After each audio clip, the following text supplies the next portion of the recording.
আমি ঢাকা যাওয়ার উদ্দেশ্যে রওনা দিছিলাম। তো আখাউড়া স্টেশন আসার পরে স্টেশনে গাড়ি নাই। আ টিকেট কাউন্টারে কোনো লোক নাই। তো আমার টিকেট কাটা ছিল। আমি এই মুহূর্তে আমি যাইতে পারতেছি না। টিকেটও ফেরত দিতে পারতেছি না। তো আমার ১২টা বাজে ঢাকাতে পৌঁছানোর টাইম ছিল। তো এই মুহূর্তে আমি আখাউড়া স্টেশন আইসা এখানে আ গাড়ি, ট্রেন চলাচল সবকিছু বন্ধ থাকায় আমি এখানে খুব একটা সমস্যার সম্মুখীন হইয়া পড়ছি। আমি উপকূলে যাইলাম বলে। কি মাদ্রাসায় যাইলাম বলে উপকূলে এখন শুনলাম এমনি একদিন দেরি হয়ে গেছে। শুনলাম আর উপকূল নাই। অনেক কষ্ট হইতেছে। আবার ভাই চলে যাবো। মাদ্রাসায় গিয়ে যে সমস্যা হবে আবার।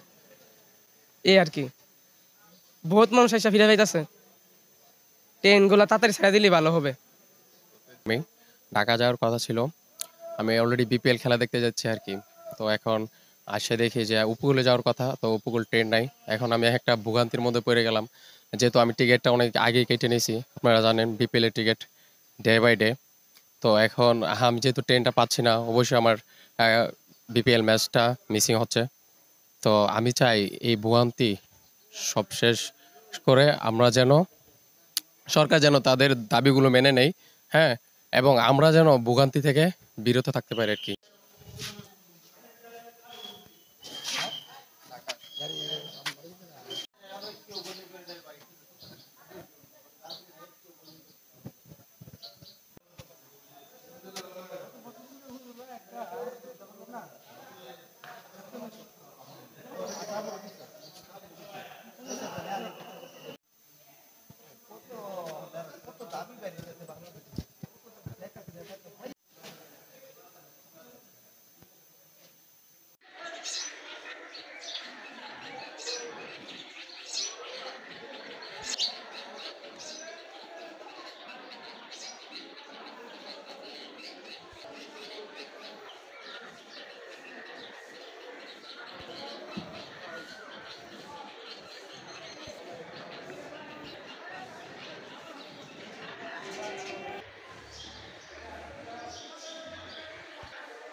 এই যে সারা দিয়ে রাখছে